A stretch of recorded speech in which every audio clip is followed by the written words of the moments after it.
वंदे मातरम दोस्तों, जय मां भारती। आज की इस वीडियो में हम बात करने वाले हैं जीवन जीने का सही उद्देश्य और जीवन जीने का सही तरीका। इस पर हम चिंतन करने वाले। क्यों जरूरत पड़ी? इस टॉपिक के ऊपर बात करने की जरूरत इसलिए पड़ती है क्योंकि पिछले 20-25 सालों से, मेरी आज उम्र 35 साल है, और बचपन से आज तक मुझे पर्टिकुलरली ऐसा महसूस हुआ कि मुझे एक तरह का लॉलीपॉप दिखाया गया। और वो लॉलीपॉप दिखाया गया, जीवन जीने का ये उद्देश्य होता है, जीवन जीने का ये तरीका है, इस तरह फॉलो कर लो, उस तरह फॉलो कर लो। जो सही तरीका है वो किसी ने मुझे नहीं बताया।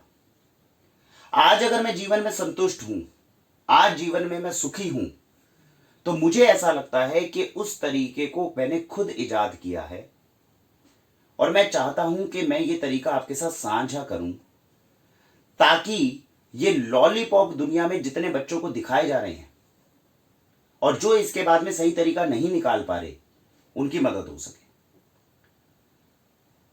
अब मैं आपको इसका एक उदाहरण देता हूं। आपका बच्चा जब छोटा होता है और वो आपसे ये पूछे कि अगर बाय चांस वो आपसे पूछ ले कि मेरी जिंदगी का लक्ष्य क्या है पिताजी, और मेरे जीने का सही तरीका क्या है, मुझे इसका जवाब दो। मैं जीवन में आज अपने जीवन को शुरू कर रहा हूं, मुझे बताओ कौन सा लक्ष्य है जिसे मुझे अभी हासिल करना है। क्या जवाब देंगे हम अपने बच्चों को?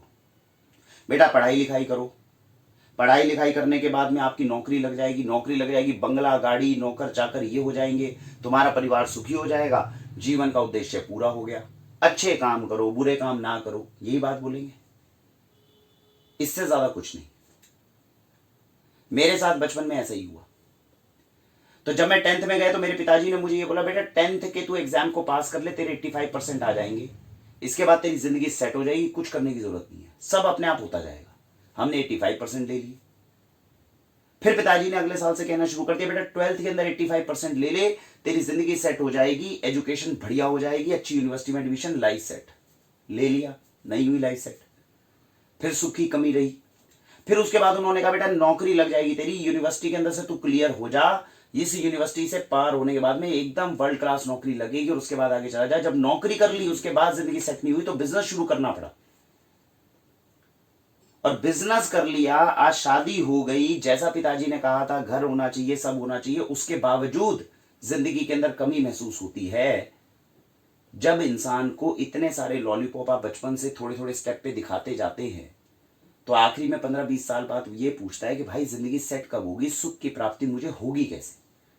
और जब वो ये प्रश्न पूछने लगता है, तब हमारे पास जवाब नहीं होता, तो वो कहां जाता है? वो उसकी तलाश के अंदर मंदिर में जाएगा, वहां पे पुजारी के पास जाएगा, किसी गुरु के पास जाएगा, गुरुजी निकलेंगे आसाराम बापू, राम रहीम, उसको भटकाएंगे 15 साल तक, माया उनके पास जाएगी और फिर लगेगा गुरुजी तो खुद जेल में। वो जाएगा किसी मस्जिद के अंदर जाएगा, अल्लाह के सामने नतमस्तक होगा, और पता चला वहां पे सिखाया गया काफिरों का गला काट दो, वहां से आपके ऊपर एक टैग लग जाएगा, आपकी जिंदगी खराब। आप कहीं पर चले जाओगे, चर्च के अंदर चले जाओगे, वहां जाके बताया जाएगा जीसस इज ग्रेट, जो बता रहा है उसके ऊपर ही बच्चों के शोषण के चार्ज लग जाएंगे। तो ये जब चीज हमारे साथ में होती है तो जीवन का अंत आने लग जाता है और हम इसी सवाल के अंदर रखे जाते हैं कि मेरे जीवन का सही उद्देश्य था क्या? क्या मैं उस जीवन के उद्देश्य को स्थापित करने में, उसको फॉलो करने में, और अंत में क्या मैंने जो जीवन जिया यही मेरा उद्देश्य था और ये मेरा तरीका ठीक था या नहीं था? इसके बारे में ना तो हमारे एजुकेशन सिस्टम के अंदर क्लैरिटी है, ना हमारे माता पिता के द्वारा दी गई चीजों के अंदर क्लैरिटी है, और ना ही मंदिर मस्जिद और क्रिश्चियनिटी के अंदर क्लैरिटी दी जा रही है, चर्चों के अंदर क्लैरिटी दी जा रही है। और ये कंफ्यूजन का जो इतना माहौल है, इसकी वजह से ही सबके बीच में कॉन्फ्लिक्ट बनते जा रहे हैं। क्योंकि अगर कंफ्यूजन ना हो तो कोई हिंदू को मुसलमान से दिक्कत ना हो, मुसलमान को किसी क्रिश्चियन से दिक्कत ना हो, सब लोग एक ही हारमोनी में एक ही दिशा में आगे बढ़े। लेकिन हमारे समाज में प्राय ऐसा देखने को तो नहीं मिलता। आत्म विरोधी गतिविधियां चलती हैं, ये इससे सहमत नहीं, ये इससे सहमत नहीं, ये इसको गाली दे रहा है, ये इसको गाली दे रहा है। हो रहा है कि नहीं हो रहा है? अब किस तरीके से हमारे बच्चों को, क्या 4 या 5 पॉइंट ऐसे हैं जो शुरुआत से उनको बताया जाए और कहा जाए बेटा ये जीवन का उद्देश्य है, और इन 4-5 पॉइंट को लेकर आप किन्हीं के पास भी चले जाओ, इनमें से कोई भी आपके साथ डिसएग्री नहीं करेगा। आप समझ रहे हैं? जीवन जीने का सही उद्देश्य और सही तरीका वही हो सकता है जिसमें मैं अपने जीवन का उद्देश्य वो स्थापित कर लूं जिसको लेकर मैं इनमें से किसी के पास भी चला जाऊं तो वो ये कहे भैया तुम्हारा तरीका बिल्कुल ठीक है, हम तुमसे सहमत है, तुम आगे बढ़ो। अगर ऐसा पता चल जाए तो जीवन के अंत तक आप सेटिस्फाइड होंगे, आप सुखी होंगे, सुख का अनुभव करेंगे। और जीवन का अंत होने के बाद में अगर ऊपर हमने तो नहीं देखा, स्वर्ग हो सकता है, जन्नत हो सकती है, कुछ भी हो सकती है, वहां तक का जो हमारा रास्ता है पूरा क्लियर मिलेगा। तो आज की वीडियो उन सभी लोगों के लिए रेलेवेंट होने वाली है जिनको यह लगता है कि जीवन का मुझे पूरा उद्देश्य क्लियर नहीं है, मैं इस ज्ञान का वर्धन करना चाहता हूं, लॉजिकली एक ऐसी चीज को चुनना चाहता हूं जिसके ऊपर ना तो किसी को आपत्ति हो। अगर भगवान भी कल को उतरकर नीचे आ गया तो मेरी जीवन शैली, मेरे जीवन के उद्देश्य और मेरे जीवन के तरीके के ऊपर वो भी प्रश्न चिन्ह नहीं लगा पाएगा। लॉजिकली आज की वीडियो में हम ये सब निकाल लेंगे।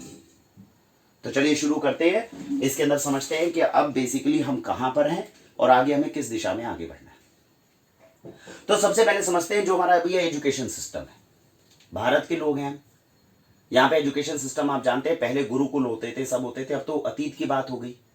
वेस्टर्न एजुकेशन सिस्टम हमारे यहां चल रहा है और वेस्टर्न एजुकेशन सिस्टम में इन्होंने हमें पढ़ाई करा रहे हैं, ट्रिग्नोमेट्री पढ़ा रहे हैं, जिसका x square plus y square 2xy। आज तक 35 साल की मेरी उम्र हो गई, बिजनेस हो गया, गाड़ी बंगला हो गया, मुझे आज तक समझ में नहीं आया वो x square minus y square is equal to जो भी है वो कहां काम आने वाला है। मैं आज तक इंतजार कर रहा हूं वो साइन थीटा कॉस थीटा का इस्तेमाल करने के लिए। वो तो चलो फिर भी कहीं किसी आर्किटेक्ट के काम आ रहा होगा, ये XY 2xy कब काम आने वाला है मैं इसको अभी तक समझने की कोशिश कर रहा हूं। मेरी समझ से वो अभी बाहर है। खैर, ये वेस्टर्न सिस्टम हम पढ़ रहे हैं, लेकिन ये जरूरी है क्योंकि अगर मैं ये वेस्टर्न सिस्टम नहीं पढ़ूंगा तो मुझे ये नहीं पता चलेगा ये पंखा घूम कैसे रहा है, मुझे ये नहीं पता चलेगा कि जो गाड़ी चल रही है वो कैसे चल रही है, मुझे ये नहीं पता चलेगा ये AC कैसे चल रहा है, और इन सब के बीच में मेरा जीवन कट रहा है।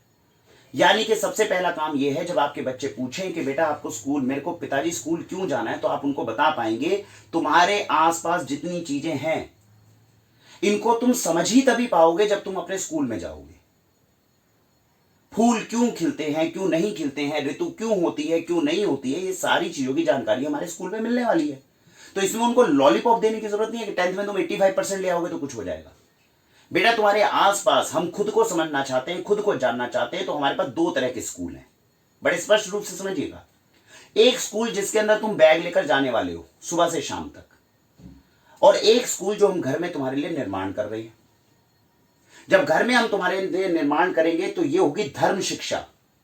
जिस भी धर्म का मैं अनुयायी हूं मैं उसी धर्म का केवल पालन करूंगा।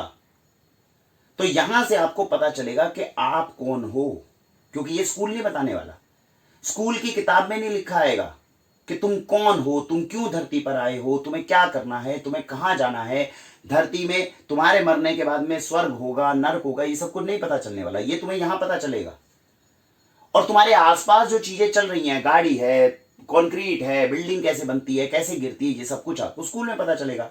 तो ये खुद को जानने की प्रक्रिया जो है ये हमारी रहने वाली है। अब इसको जितने अच्छे से हम पढ़ाई करेंगे, जितने अच्छे से हम समझेंगे, उतने अच्छे से हमारी अंडरस्टैंडिंग बढ़ेगी। तो हमें अपने बच्चों को दो तरह की शिक्षा देनी है।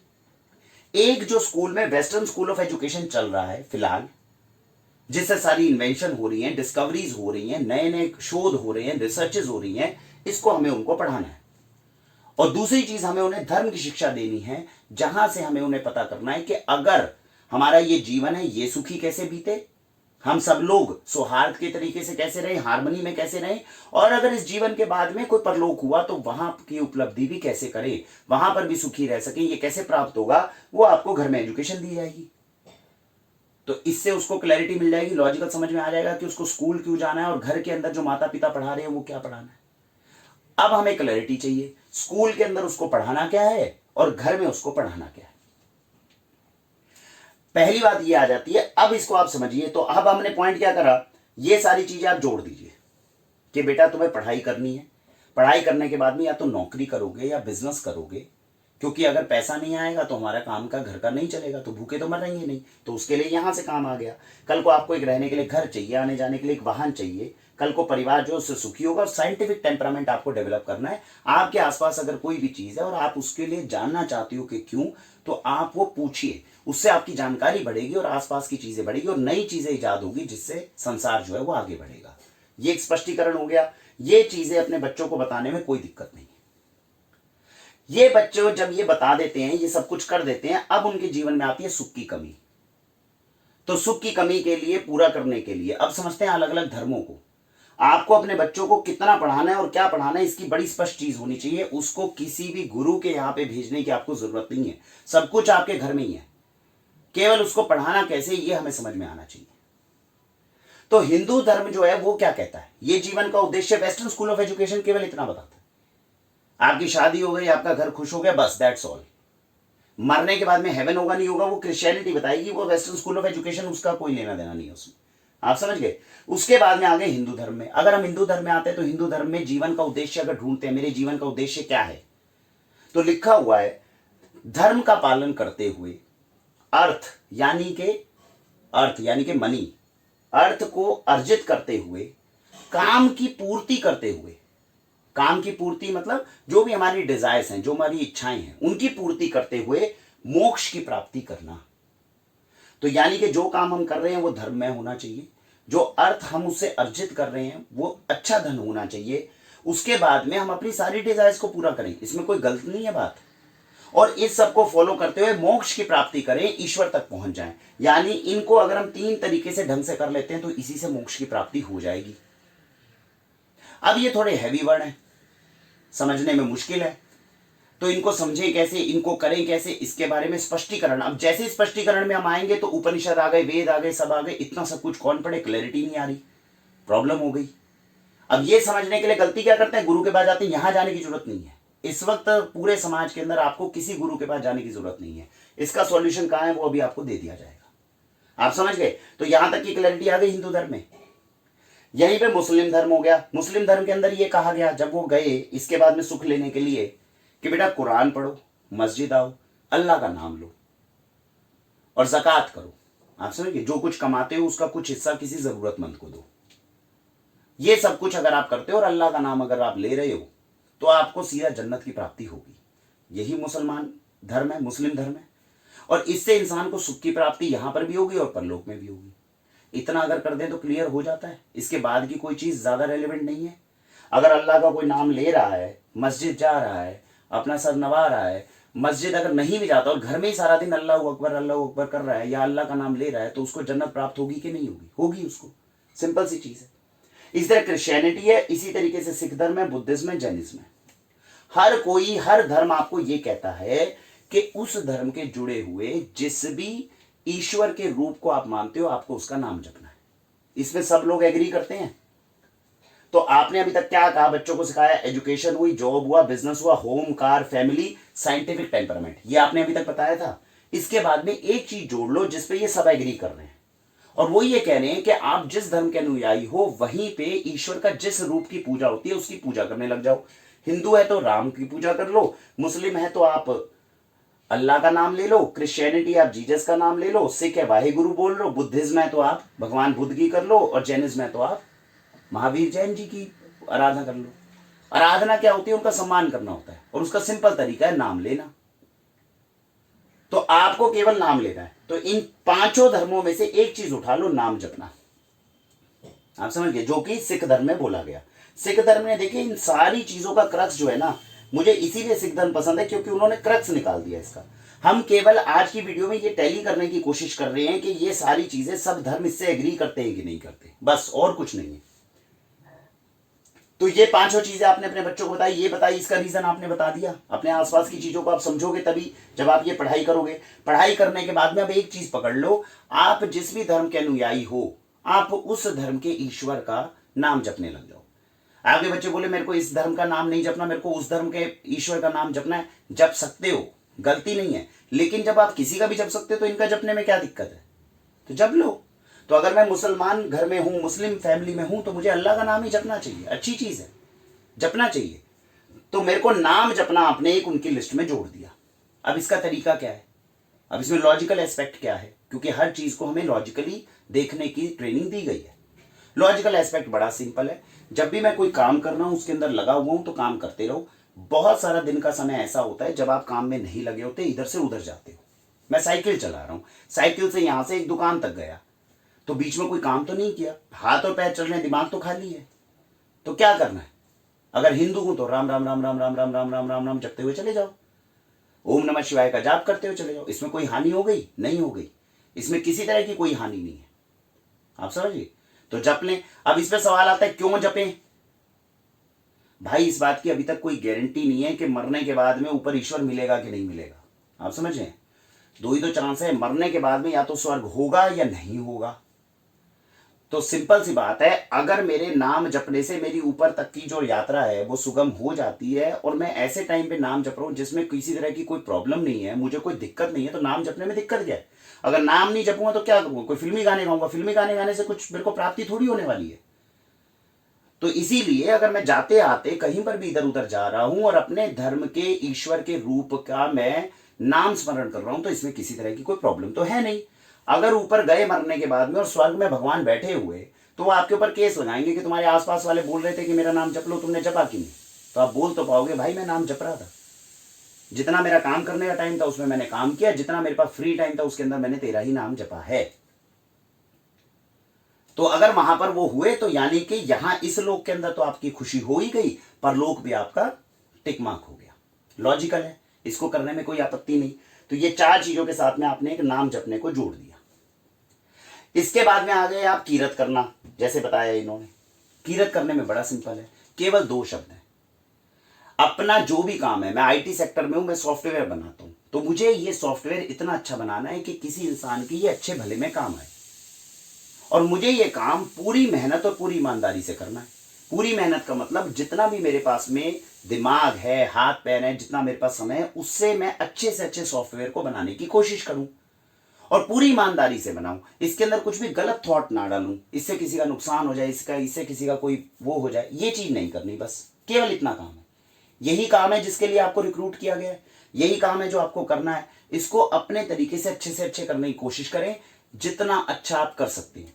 अगर बाधा बनती है, कोई आपको फोर्स करता है नहीं भैया तू ये कर ही नहीं पाएगा, कोई बात नहीं, लेकिन आप जितने प्रयत्न कर सकते हैं उसके हिसाब से प्रयत्न करें, अपनी तरफ से पूरी कोशिश करें, मैं इसे पूरी मेहनत और ईमानदारी से करूं। इसमें किसी तरह की कोई आपत्ति, किसी स्कूल ऑफ थॉट को कोई आपत्ति है क्या? कोई भी स्कूल ऑफ थॉट ऐसा नहीं है जो आपको ये कहता हो कि अपने काम को मेहनत और ईमानदारी से मत करो। आप समझ रहे? तो नाम जपना हो गया, कीरत करना हो गया, मेहनत और ईमानदारी से काम करना हो गया, हो गई चीज। तीसरी चीज आपके पास में आ गई, बंद चखना। ये क्या कहता है?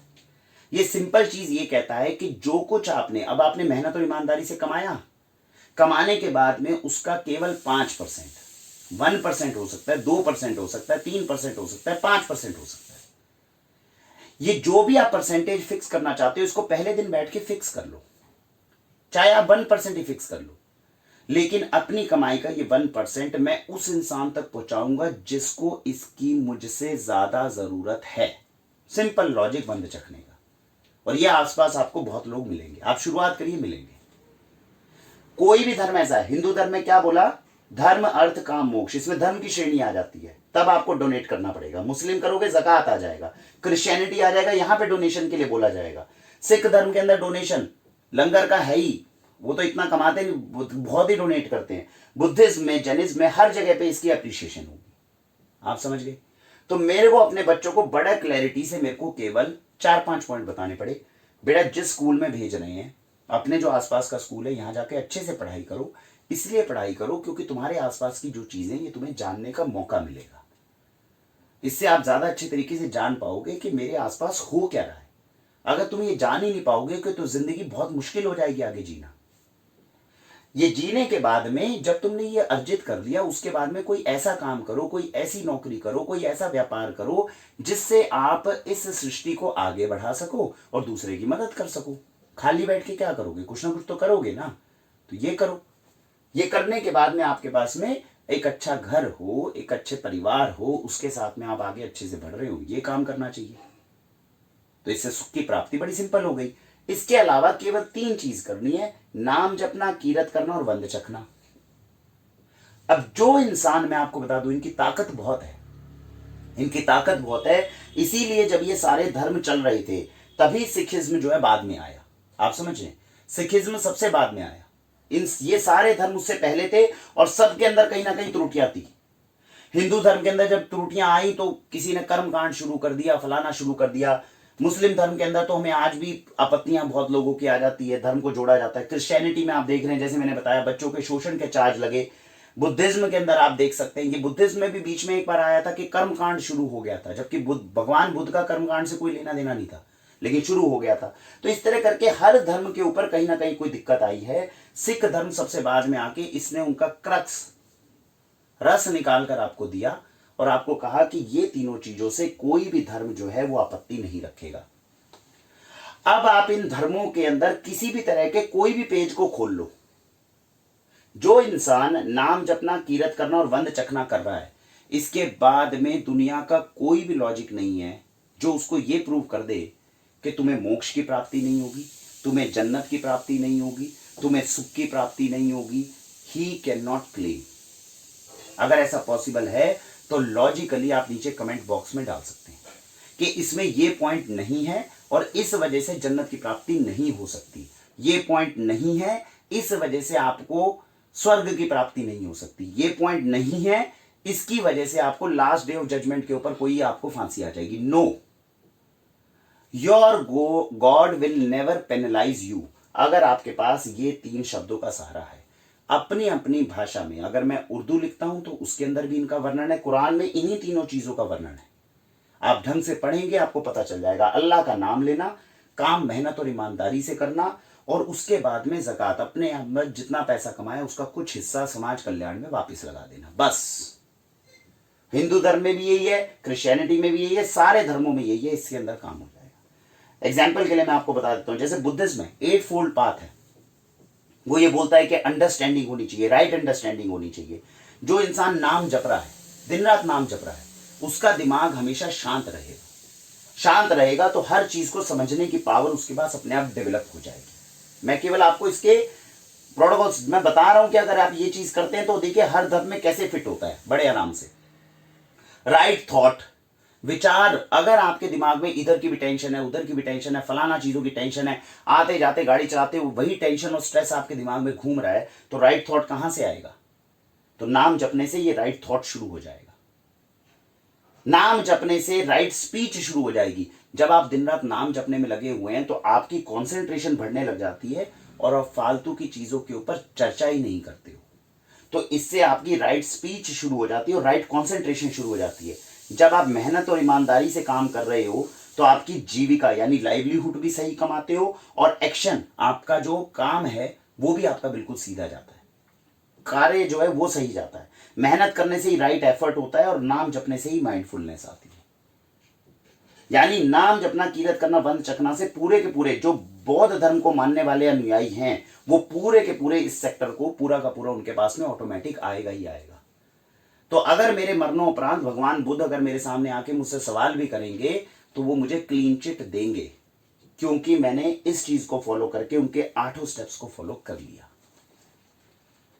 तो मेरी आपसे हाथ जोड़कर विनती है, इस वीडियो के माध्यम से मैं आपको बताना चाहता हूं, जीवन को जितना हम कॉम्प्लेक्स करेंगे ये कॉम्प्लेक्स होता जाएगा और जितना इसको सरल करने की कोशिश करोगे उतना सरल होता जाएगा। प्रकृति बनाई हुई, ईश्वर की प्रकृति बनाई हुई इतनी सिंपल है कि इसके ऊपर एक आपको दुनिया का सबसे मूड इंसान कोई एक जानवर भी दिखेगा, वो भी बेचारा ऊपर से गिर जाता है। तो कैसे अपने जीवन को अच्छे से यापन करना है वो अपने आप को अच्छे से करके वो जीवन अपना जी के जा सकता है।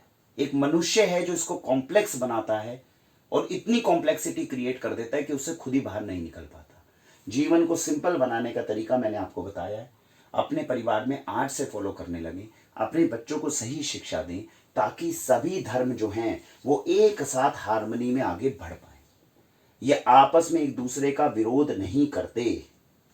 हम लोगों के द्वारा की गई अलग अलग तरह की चर्चाएं, अलग अलग तरह का इसको तूल देना, गलत चीजों का ज्यादा बखान करना, वो इसको आपस में कंट्रोवर्शियल बना देता है। धर्म सब यही चीज बताते हैं और इस चीज का अगर हम फॉलो कर लें तो सारे धर्मों के अनुयायी अपने अपने कार्य को करते हुए सुख की प्राप्ति प्राप्त कर सकते हैं। मुझे उम्मीद है इस वीडियो के माध्यम से आपको जीवन जीने की सही दिशा, उद्देश्य और तरीका, इसका थोड़ा सा आपको अंदाजा आया होगा। और अगर आप मेरा मार्गदर्शन करना चाहें तो प्लीज कमेंट बॉक्स में डालें, क्योंकि इसके ऊपर हमें इन्हीं प्रकार के विचारों की आवश्यकता है। और जब सब लोग एक साथ एक ही दिशा में अगर ढंग से आगे बढ़ने लग जाएं, माइंड में क्लैरिटी ले आए, तो हम लोग आपस में लड़ेंगे नहीं, हम सब लोग आपस में मिलकर एक साथ आगे बढ़ेंगे। और यही जीवन जीने का सही उद्देश्य होना चाहिए। माँ भारती आप सभी का कल्याण करे। हम सभी बंधु एक साथ मिलकर माँ भारती की सेवा के लिए सब एक साथ एक ही अपने देश के अंदर सुख चैन से रहें, ऐसी मेरी ईश्वर से प्रार्थना है। भारत वंदे मातरम।